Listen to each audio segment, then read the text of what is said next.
Are the demons really evil in Frieren Beyond Journey's End? And how much of their evil is a product of culture as distinct from their nature? In episode 7, Frieren tells a story to Fern and Stark which is supposed to illustrate the reason why demons cannot peacefully coexist with humans. Long ago, during her adventures with Himmel, Frieren once visited a village when tragedy struck, and a young demon child devoured a human girl. The villagers were horrified when they discovered what happened, and they were preparing to kill the demon child in retaliation. But then at the last moment, the village chief intervened. He observed that the demon herself was also just a child, and the truly humane course of action would be to allow her to atone for her sins and learn the value of life. And so the village chief took the demon into his home in order to raise her. And he even trusted his own daughter to treat the demon like a sibling. And for a brief period of time, this new arrangement was a success. Things were peaceful, and it really did look like the demon would be integrated into human society. But then one day, the young demon turned on her newly adopted father. She killed him, set his house on fire, and then she emerged from the blaze carrying his daughter under her arm. The villagers were once again horrified, and when Himmel asked her why she did it, she responded that her only goal was to live in peace with the village. In her own way, she was trying to atone for her original sin of eating the flesh of another villager's daughter. For the victim's mother still hated the demon. She wanted the demon dead, and so the demon offered the bereaved mother a new daughter as a replacement. She could take the daughter of the village chief. For now that man is dead, he doesn't need his daughter. And so hasn't the balance of justice been restored? That was truly how the young demon thought in her effort to make peace.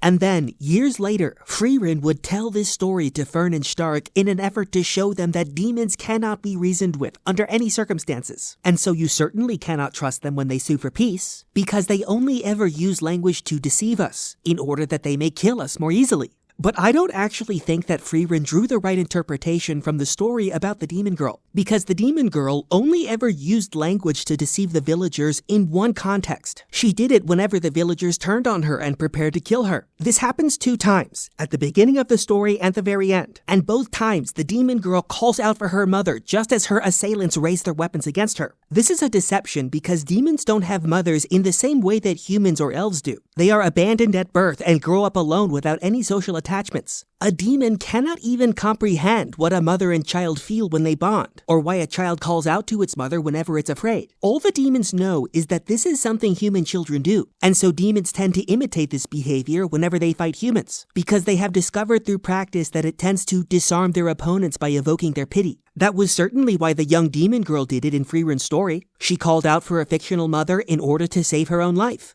But there was also another dimension to that story that Frieren doesn't seem to understand. The young demon girl was telling the truth to the villagers when she said that she wanted to peacefully coexist with them. And when she killed the village chief, she didn't do it because she loves killing humans. She did it so that she could take his daughter and give her to a new mother. And she thought this would be received as a gesture of peace. Her actions are kind of like a pet cat who kills your hamster and then gives it to you as a gift. From your point of view, this is a horrifying act, but the cat nevertheless really was trying to please you. And in the same way, the demon girl was trying to please her fellow villagers when she killed their chief. She just made a little miscalculation based on her limited grasp of human concepts of love. But this outcome probably could have been avoided if the demon girl was trained a little bit better in the ways of human life.